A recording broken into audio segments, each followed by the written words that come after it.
Hello, hi ವಿದ್ಯಾರ್ಥಿಗಳೇ. ಇಂದಿನ ಕ್ಲಾಸ್ನಲ್ಲಿ ಪ್ರಾಚೀನ ಭಾರತ ಇತಿಹಾಸದಲ್ಲಿ ನಾವು ವಿದೇಶಿಯರ ದಾಳಿಗಳನ್ನು ಅಧ್ಯಾಯ ತಿಳ್ಕೊಂಡು ಪೂರ್ವದಲ್ಲಿ ನಾವು ಹಿಂದಿನ ಕ್ಲಾಸ್ನಲ್ಲಿ ಏನು ಅಭ್ಯಾಸ ಮಾಡಿದ್ದೇವೆ ಅಂತ ಕಳಿಸಿ ನೋಡೋದಾದರೆ ರೀಕ್ಯಾಪ್ ಮಾಡೋಣ. The age of Mahajanapad spirit distinguishes between the society of the 6th century BC and that of the earlier period. ಅಂದರೆ ಈ ಮಹಾಜನಪದಗಳ ಕಾಲದಲ್ಲಿ ಇದ್ದಿರುವಂತಹ ರಾಜಕೀಯ ಸಾಮಾಜಿಕ ಸ್ಥಿತಿಗತಿಗಳನ್ನು ನಾವು ನೋಡಿದ್ದೀವಿ. 6ನೇ ಶತಮಾನದಲ್ಲಿ ಉದಯ ಆದಂತಹ ಈ ಬುದ್ಧಿಸಮ್ ಇರಬಹುದು ಮತ್ತು ಜೈನಿಸಮ್ ಧರ್ಮಗಳ ಬಗ್ಗೆ ನೋಡಿದ್ದೀವಿ. ಹಾಗೆ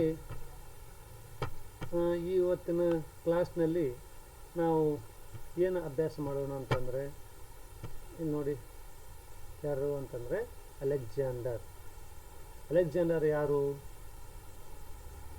ಅತಿ ಚಿಕ್ಕ ವಯಸ್ಸಿನಲ್ಲಿ ಯುರೋಪ್ ಖಂಡದ ಗ್ರೀಕ್ ರಾಷ್ಟ್ರದ ಮೆಸಿಡೋನಿಯಾ ಎಂಬ ಸ್ಥಳದಿಂದ ಹಿಡಿದು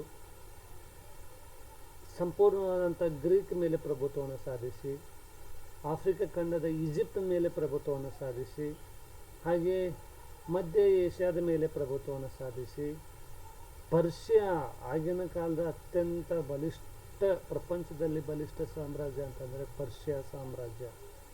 ಈ ಪರ್ಷಿಯಾ ಸಾಮ್ರಾಜ್ಯದ ಮೇಲೆ ವಿಜಯವನ್ನು ಸ್ಥಾಪಿಸಿದಂತಹ ವ್ಯಕ್ತಿ ಈ ಅಲೆಕ್ಸಾಂಡರ್ ಅತಿ ಸಣ್ಣ ವಯಸ್ಸಿನಲ್ಲಿ ತನ್ನ ಸೈನಿಕ ಸಾಹಸದ ಗುಣಗಳಿಂದ ಹೆಚ್ಚು ಸಾಧನೆಯನ್ನು ಮಾಡಿದ್ದಾನೆ. ಅಂಥ ಒಬ್ಬ ವ್ಯಕ್ತಿಯ ಬಗ್ಗೆ ನಾವು ಯಾಕೆ ಓದಿರಬೇಕಪ್ಪ ಅಂದರೆ, ಆ ವ್ಯಕ್ತಿ ನಮ್ಮ ಪ್ರಾಚೀನ ಕಾಲದಲ್ಲಿ ದಾಳಿಗಳನ್ನು ಮಾಡಿದ. ಆ ವ್ಯಕ್ತಿ ಕೇವಲ ದಾಳಿ ಮಾಡಲು ಒಂದೇ ಒಂದು ಕಾರಣ ಅಲ್ಲ, ಅದಕ್ಕೆ ಸಾಕಷ್ಟು ಕಾರಣಗಳದಾವು. ಆ ಕಾರಣಗಳು ಏನೆಂಬುದನ್ನು ನಾವು ಇವತ್ತಿನ ಕ್ಲಾಸ್ನಲ್ಲಿ ನೋಡೋಣ.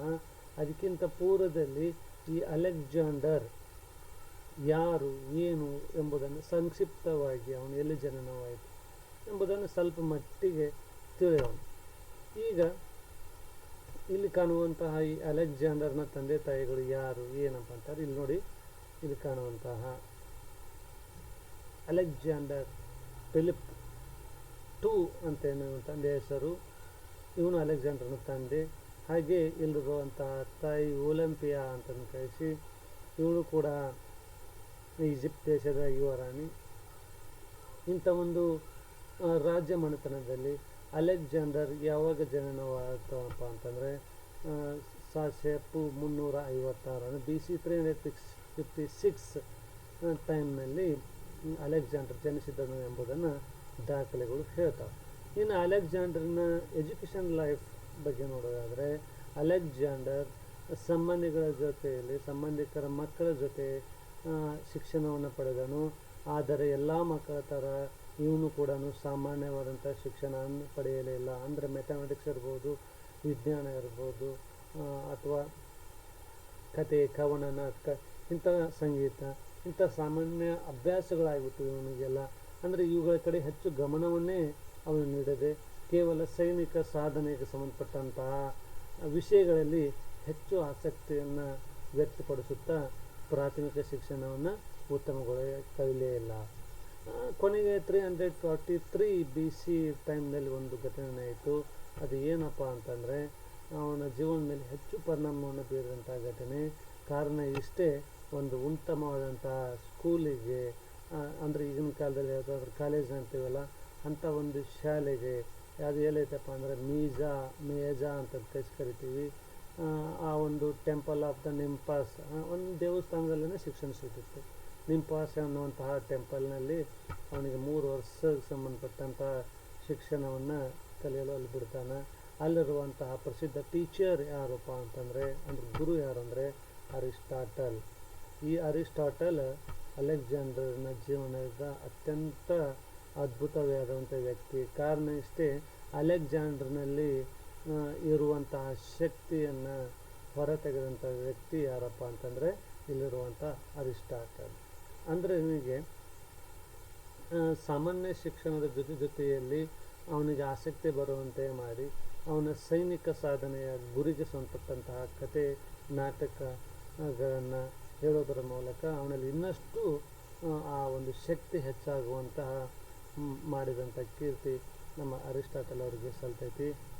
ಹಾಗೆ ಈ ಅಲೆಕ್ಸಾಂಡರ್ ಕೂಡ ರಾಜನ ಮಗ ಅನ್ನುವಂಥ ಮನೋಭಾವನೆಯನ್ನು ಬಿಟ್ಟು ಸಾಮಾನ್ಯ ವಿದ್ಯಾರ್ಥಿಯಾಗಿ ಅರಿಸ್ಟಾಟಲ್ ಅವರಿಂದ ಶಿಕ್ಷಣವನ್ನು ಪಡೆದರು ಅನ್ನೋದು ಕೂಡ ಇಲ್ಲಿ ಮುಖ್ಯವಾಗಿ ಕಾಣಬಹುದು. ಅಷ್ಟರ ಮಟ್ಟಿಗೆ ಈ ಗುರು ಶಿಷ್ಯರ ಬಾಂಧವ್ಯ ಅಷ್ಟು ಅತ್ಯುತ್ತಮವಾಗಿತ್ತು ಎಂಬುದನ್ನು ನಾವು ನೋಡ್ಬೋದು.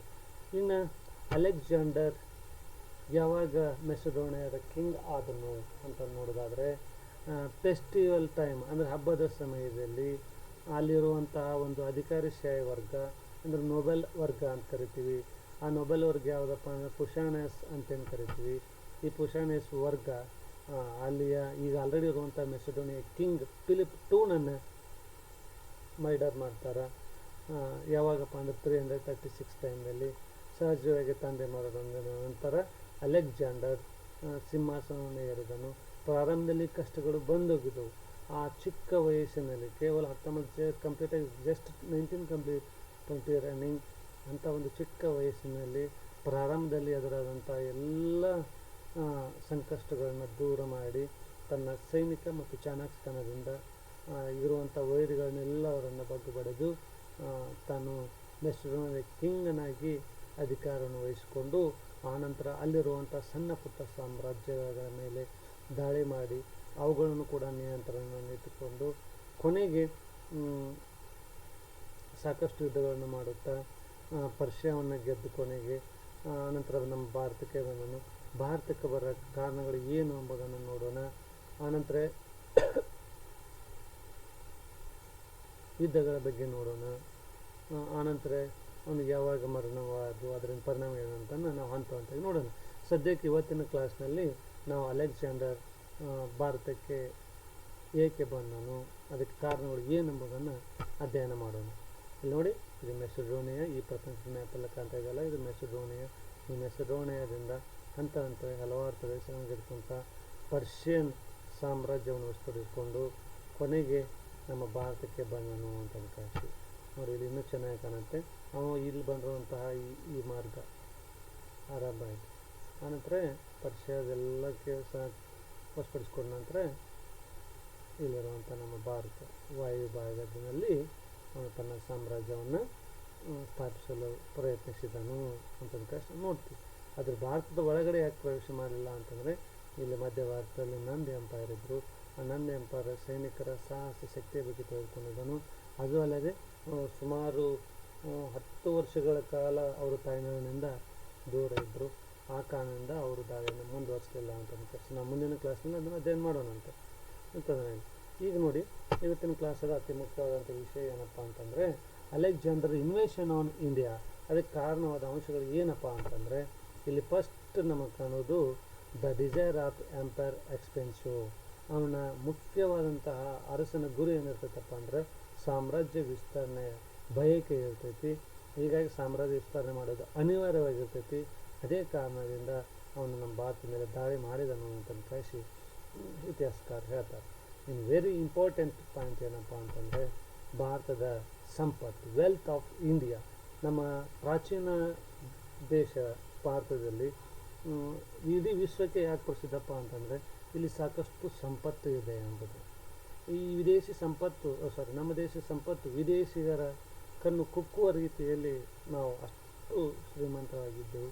ಇದು ಸಹಜವಾಗಿ ಅಲೆಕ್ಸಾಂಡರ್ನಿಗೆ ದಾಳಿಗೆ ಕಾರಣವಾಯಿತು ಅಂತ ನೋಡ್ಬೋದು. ಇನ್ನು ಅತ್ಯಂತ ಮುಖ್ಯವಾದ ಪಾಯಿಂಟ್ಸ್ ಏನಪ್ಪ, ಪರ್ಷಿಯನ್ ಸಾಮ್ರಾಜ್ಯದ ವಿಜಯ. Persian victor of Persian empire. 3ನೇ ಡೇರಿಯಸ್ಸನನ್ನು ಸೋಲಿಸಿ ಯಾವಾಗ ಪರ್ಷಿಯನ್ ಸಾಮ್ರಾಜ್ಯದ ಮೇಲೆ ತನ್ನ ಹಕ್ಕು ಸ್ಥಾಪಿಸಿದನು, ಸಹಜವಾಗಿ ಸಮೀಪ ಇರುವಂಥ ನಮ್ಮ ದೇಶ ಅವನಿಗೆ ಆಸಕ್ತಿ ಹುಟ್ಟುವಂತೆ ಮಾಡಿತು ಅಂತ ಕಳಿಸಿ ನಾವು ನೋಡುತ್ತೇವೆ. ಅಂದರೆ ಪರ್ಷಿಯನ್ ಸಾಮ್ರಾಜ್ಯದ ಮೇಲೆ ವಿಜಯ ಸಾಧಿಸ್ತಾನೆ ಪಕ್ಕದಲ್ಲಿರುವಂಥ ನಮ್ಮ ದೇಶ ಹಾಗೆ, ಯಾಕಂದ್ರೆ ವಿಶಾಲವಾದಂಥ ದೇಶ ನಮ್ಮದು ಅವಾಗ ಪ್ರಾಚೀನ ಕಾಲದಲ್ಲಿ ನೀವು ನೋಡಿದ ರೀತಿಯಲ್ಲಿ.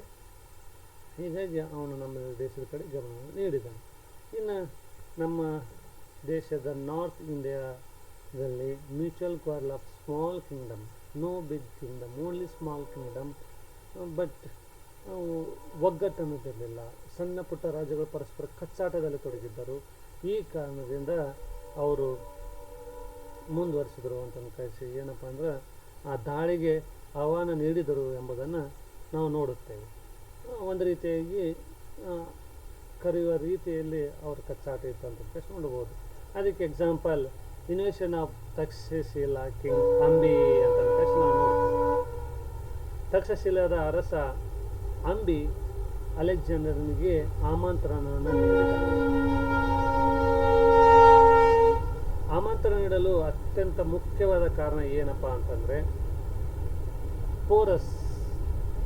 ಪೋರಸನ ವಿರುದ್ಧ ನಾ ಹೇಗಾದರೂ ವಿಜಯವನ್ನು ಸಾಧಿಸಬೇಕು, ಅವನ ಸಾಮ್ರಾಜ್ಯದ ಮೇಲೆ ಅಧಿಕಾರವನ್ನು ಸ್ಥಾಪಿಸಬೇಕು ಎಂಬ ಒಂದೇ ಒಂದು ಕಾರಣದಿಂದ ಅಲೆಕ್ಸಾಂಡರ್ನಿಗೆ ಆಮಂತ್ರಣವನ್ನು ನೀಡಿ ನಮ್ಮ ದೇಶದ ದೊಡ್ಡ ದ್ರೋಹದ ಕೆಲಸವನ್ನು ತಕ್ಷಶಿಲದ ಅರಸ ಅಂಬಿ ಮಾಡಿದನು ಅಂತ ಕಳಿಸಿ ನಾವು ತಿಳಿಯಬಹುದು. ಅಂದರೆ ಸರೆಂಡರ್ ಆಗಿಬಿಡು ಅಂಥ ಒಂದು ಅವಶ್ಯಕತೆ ಇರಲಿಲ್ಲ. ಆದರೂ ಹಗೆತನ ಅನ್ನೋದು ತುಂಬ ಕೆಟ್ಟದ್ದು. ಅದು ತಾಯ್ನಾಡಿನ ದೇಶಭಕ್ತದ ಪ್ರೀತಿನೇ ದೂರ ಮಾಡಿ ಕೇವಲ ಶತ್ರುವಿನ ವಿಚಾರಕ್ಕೆ ಮಾತ್ರ ಸೀಮಿತವಾಗಿರ್ತೈತಿ. ಹೀಗಾಗಿ ಹಗೆತನ ಅನ್ನೋದು ಯಾವುದೇ ಕಾರಣಕ್ಕೂ ಒಳ್ಳೆಯದಲ್ಲ ಎಂಬುದನ್ನು ನಾವು ಈ ವಿಷಯದಿಂದ ಕೂಡ ತಿಳಿಯಬಹುದು. ಇನ್ನು ನನ್ನ ದೇಶದ ರಾಜಕೀಯ ಪರಿಸ್ಥಿತಿಯಲ್ಲಿ ನಾವು ನೋಡಿದಂಗೆ ಇಲ್ಲಿ ನಂದರು ಮಧ್ಯ ಭಾರತಕ್ಕೆ ಮಾತ್ರ ಸೀಮಿತವಾಗಿದ್ದರು. ವಾಯುವ್ಯ ಭಾರತದ ಕಡೆ ಗಮನವನ್ನು ನೀಡಲೇ ಇಲ್ಲ. ಈ ಕಾರಣದಿಂದ ನಮ್ಮ ಉತ್ತರ ಭಾರತ ರಾಜಕೀಯ ಸ್ಥಿತಿ ಸಂಪೂರ್ಣವಾಗಿ ಹದಗೆಟ್ಟಿತ್ತು ಅಂತ. ಇನ್ನು ನೆಕ್ಸ್ಟ್ ಪಾಯಿಂಟ್ ಏನಪ್ಪ ಅಂತಂದರೆ ಭೌಗೋಳಿಕವಾದಂಥ ಆಸಕ್ತಿ. ಸಾಮಾನ್ಯವಾಗಿ ಅಲೆಕ್ಸಾಂಡರ್ನಿಗೆ ಒಂದೊಂದು ದೇಶದ ಭೌಗೋಳಿಕ ಬಗ್ಗೆ ತಿಳಿಯುವಂಥ ಅಭಿಲಾಷೆ ಇತ್ತು. ಎಲ್ಲಕ್ಕಿಂತ ಹೆಚ್ಚಾಗಿ ನಮ್ಮ ದಾರ್ಶನಿಕರ ನಾಡು ನಮ್ಮ ದೇಶ. ಇಲ್ಲಿ ದಾರ್ಶನಿಕರ ಬಗ್ಗೆ ತಿಳಿದುಕೊಂಡಿದ್ದನು. ತತ್ವಜ್ಞಾನಿಯ ಶಿಷ್ಯನಾಗಿ ಹೀಗಾಗಿ ಆ ಒಂದು ಕಾರಣವನ್ನು ಕೂಡ ಅಲೆಕ್ಸಾಂಡರ್ನಿಗೆ ದಾಳಿ ಮಾಡಲು ಕಾರಣವಾಯಿತು ಅಂತ ಕಳಿಸಿ ನಾವು ನೋಡ್ಬೋದು. ಹಾಗೆ ಪ್ರೊಫೆಸರ್ ಬ್ಯಾರಿ ಅವರು ಕೂಡ ಹೇಳ್ತಾರೆ 8ನೇ ಪಾಯಿಂಟ್ನಲ್ಲಿ ವಾಣಿಜ್ಯ ವ್ಯವಹಾರದ ಸಂಬಂಧ ಅಲೆಕ್ಸಾಂಡರ್ ದಾಳಿ ಭಾರತದ ಮೇಲಾಯಿತು ಅಂತ ಹೇಳ್ತಾರೆ. ಇದಕ್ಕೆ ಸಂಬಂಧಪಟ್ಟಂಥ ಸಾಕ್ಷ್ಯಾಧಾರಗಳು ಇನ್ನೂ ಅವಶ್ಯ ಇವೆ ಅಂತ ಕಳಿಸಿ ನಾವು ನೋಡ್ಬೋದು. ಇನ್ನು ಡಾಕ್ಟರ್ V.A. ಸ್ಮಿತ್ ಅವ್ರ ಪ್ರಕಾರನೂ ಕೂಡ ಹೇಳ್ತಾರೆ ಸಾಮ್ರಾಜ್ಯ ವಿಸ್ತರಣೆಯ ಮೋಹ ಅಲೆಕ್ಸಾಂಡರ್ ದಾಳಿಗೆ ಕಾರಣವಾಯಿತು ಅಂತ ಕಳಿಸಿನೂ ಕೂಡ ಹೇಳ್ತಾರೆ. ಈ ರೀತಿಯಾಗಿ ಒಟ್ಟಾರೆ ಅಲೆಕ್ಸಾಂಡರ್ ಭಾರತಕ್ಕೆ ದಾಳಿ ಮಾಡಲು ಹೀಗೆ ಸುಮಾರು 9 ಪಾಯಿಂಟ್ಸ್ ಏನಾಗ್ತವಪ್ಪ ಅಂತ ಕಾರಣವಾಗಿದ್ದಾವೆ ಅಂತ ಕಳಿಸಿ ನಾವು ನೋಡ್ತೀವಿ. ಅವುಗಳನ್ನೇ ಇನ್ನೊಂದು ಸ್ವಲ್ಪ ಸಂಕ್ಷಿಪ್ತವಾಗಿ ನೋಡೋದಾದರೆ ನೋಡಿ, ಭಾರತದ ಸಂಪತ್ತು, ಭಾರತದ ರಾಜಕೀಯ ಸ್ಥಿತಿ, ಅಂಬಿಯ ಆಮಂತ್ರಣ, ಹಾಗೆ ಪರ್ಷಿಯಾದ ವಿಜಯ ಅಂತ ಕಳಿಸಿ ನಾವು ನೋಡ್ಬೋದು. ಇನ್ನು ಅದರಲ್ಲಿ ಮುಖ್ಯವಾಗಿ ನಾವು ಏನೇನು ಅಂಶಗಳನ್ನ ನೋಡ್ತಪ್ಪ ಅಂತಂದರೆ ನಾವು ಹೇಳ್ದಂಗೆ ಭೌಗೋಳಿಕ ವಾತಾವರಣವು ಕೂಡ ಕಾರಣವಾಗ್ತೈತಿ. ಹಾಗೆ ಆ ಮೋಹ V.A. ಸ್ಮಿತ್ ಅವ್ರ ಪ್ರಕಾರ ಇರುವಂತಹ ಮೋಹ ಕೂಡ ಕಾರಣವಾಯಿತು ಅಂತ ಕಳಿಸಿ ನಾವು ನೋಡ್ಬೋದು. ಇನ್ನು ಪ್ರೊಫೆಸರ್ ಬ್ಯಾರಿ ಅವರು ಕೂಡ ಹೇಳ್ತಾರೆ ಆ ದಾರ್ಶನಿಕರ ನಾಡಿನ ಬಗ್ಗೆ ತಿಳಿದುಕೊಳ್ಳಲು ಕೂಡ ಅಲೆಕ್ಸಾಂಡರ್ನ ಆಸಕ್ತಿ ಇತ್ತು ಅಂತ ಕಳಿಸಿ ನಾವು ನೋಡ್ಬೋದು. ಈ ರೀತಿಯಾಗಿ ಸುಮಾರು 8 ಅಂಶಗಳು ಕಾರಣವಾದವು ಅಂತ ಕಳಿಸಿ ನಾವು ನೋಡ್ತೀವಿ. ವಿದ್ಯಾರ್ಥಿಗಳೇ, ಇಂದಿನ ಕ್ಲಾಸ್ನಲ್ಲಿ ನಾವು ಏನೇನು ನೋಡಿದಪ್ಪ ಅಂತಂದ್ರೆ ನಿಮಗೆ ಗೊತ್ತಿರುವಂತೆ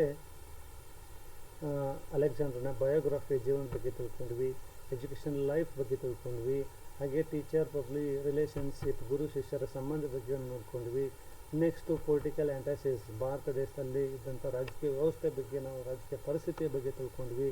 ಇನ್ನು ಮ್ಯಾಪ್ ಬಗ್ಗೆ, ಮ್ಯಾಪ್ನಲ್ಲಿ ಅಲೆಕ್ಸಾಂಡರ್ ಸಂಬಂಧಪಟ್ಟಂಥ ಸ್ಥಳಗಳನ್ನು ನೋಡಿದ್ದೀವಿ ನಾವು. ಹಾಗೆ ಅಲೆಕ್ಸಾಂಡರ್ ಇನ್ವೇಷನ್ ಇಂಡಿಯಾ, ಅದಕ್ಕೆ ಸಂಬಂಧಪಟ್ಟಂಥ ಫ್ಯಾಕ್ಟರ್ಸ್, ಕಾರಣವಾದಂಥ ಅಂಶಗಳು ಯಾವುವು ಎಂಬುದನ್ನು ನೋಡಿದ್ದೀವಿ. ಇನ್ನು ಇವತ್ತಿನ ಅಧ್ಯಕ್ಷ ಸಂಬಂಧಪಟ್ಟಂಥ ಪ್ರಶ್ನೆಗಳು ನೋಡೋದಾದರೆ ಇವು ಬರುವಂತಹ ಪ್ರಮುಖವಾದಂತಹ ಪ್ರಶ್ನೆಗಳು ಕಾಂಪಿಟೇಟಿವ್ ಎಕ್ಸಾಮ್ಗೆ ತುಂಬ ಅನುಕೂಲ ಆಗ್ತಾವೆ. ಅವುಗಳನ್ನು ನೀವು ಕೂಡ ಹೆಚ್ಚಿನ ಪ್ರಶ್ನೆಗಳನ್ನು ತೆಗೆದು ಅವೆರಡು ಉತ್ತರಗಳನ್ನು ಕಂಡ್ಕೋಬೋದು. ನನಗೆ ತಿಳಿದಂತೆ ಸ್ವಲ್ಪ ಪ್ರಶ್ನೆಗಳನ್ನ ಇಲ್ಲೇ ತೆಗೆದಿರುತ್ತೇನೆ, ಅವುಗಳನ್ನು ಒಂದೊಂದಾಗಿ ನೋಡೋಣ. Alexander was born in the year, ಇದಕ್ಕೆ ಆನ್ಸರ್ 356 BC. ಇನ್ನು Alexander was the king of, Alexander ಯಾವ ರಾಜ್ಯದ ಕಿಂಗ್ ಅಂತಂದರೆ ಮೆಸಿಡೋನಿಯಾ. ಇನ್ನು Alexander's father name Philip II, ಹಾಗೆ ಮದರ್ ನೇಮ್ ಒಲಂಪಿಯಾಸ್. ಈ ರೀತಿಯಾಗಿ ನೀವು ನೋಡಬೇಕಾಗತ್ತೆ. ಇನ್ನು ಮುಂದಿನ ಪ್ರಶ್ನೆ, who was the Alexander famous teacher? ಅಲೆಕ್ಸಾಂಡರ್ನ ಟೀಚರ್ ಯಾರು? Aristotle. Who welcomed Alexander as his man? ಅಲೆಕ್ಸಾಂಡರ್ನ ನಮ್ಮ ದೇಶಕ್ಕೆ ಆಮಂತ್ರಣ ಮಾಡಿದಂಥ ವ್ಯಕ್ತಿ ಯಾರು ಅಂತಂದರೆ ಅಂಬಿ. ಓಕೆ, ಈ ಅಂಬಿ ಯಾವ ದೇಶದ ಅರಸ? ತಕ್ಷಶಿಲಾ. ಇದನ್ನು ಕೂಡ ನೆನ್ಪಿಟ್ಕೋಬೇಕಾಗುತ್ತೆ. ಇನ್ನು when did Alexander die? Alexander ಯಾವಾಗ ಡೆತ್ ಆದ? 323 BC. ಎಲ್ಲಪ್ಪ ಅಂತಂದರೆ ಬೆಬಿಲೋನಿಯಾದಲ್ಲಿ. ಅದನ್ನು ಕೂಡ ನಾವು ನೋಡಬೇಕಾಗುತ್ತೆ. ನೋಡಿ ಈ ಚಿತ್ರ, Alexander dead at Babylonia on June 13, 323 BC. Age ಎಷ್ಟು? ಜಸ್ಟ್ 32. ಓಕೆ ವಿದ್ಯಾರ್ಥಿಗಳೇ, ಹೀಗೆ ಸಾಕಷ್ಟು ಪ್ರಶ್ನೆಗಳನ್ನು ಇವತ್ತಿನ ಅಧ್ಯಾಯಕ್ಕೆ ಸಂಬಂಧಪಟ್ಟಂತೆ ಬರುತ್ತೇವೆ. ಅವುಗಳು ನೀವು ಇನ್ನೂ ಹೆಚ್ಚಿಗೆ ಅಭ್ಯಾಸ ಮಾಡಬೇಕು ಅಂತಂದರೆ, ಈ ವಿಷಯದ ಬಗ್ಗೆ ಏನಾದರೂ ಸಂಪೂರ್ಣ ಮಾಹಿತಿ ಬೇಕಂತಂದರೆ ಈ ಪುಸ್ತಕಗಳನ್ನು ನೀವು ರೆಫರ್ ಮಾಡ್ಬೋದು. ಏನಾದರೂ ನಿಮಗೆ ಡೌಟ್ಸ್ ಬಂದಿದ್ದರೆ ಅಥವಾ ಏನಾದರೂ ಪ್ರಶ್ನೆಗೆ ಉತ್ತರಗಳು ಬೇಕಾಗಿದ್ದರೆ ನೀವು ಕಾಮೆಂಟ್ ಬಾಕ್ಸಲ್ಲಿ ಪ್ರಶ್ನೆಗಳನ್ನು ಕೇಳ್ಬೋದು. ಅದಕ್ಕೆ ನಾನು ಸಾಧ್ಯವಾದ ಮಟ್ಟಿಗೆ ಅರ್ಥವಾಗುವ ರೀತಿಯಲ್ಲಿ ಉತ್ತರಿಸಲು ಪ್ರಯತ್ನಿಸುವೆ. ಧನ್ಯವಾದಗಳು.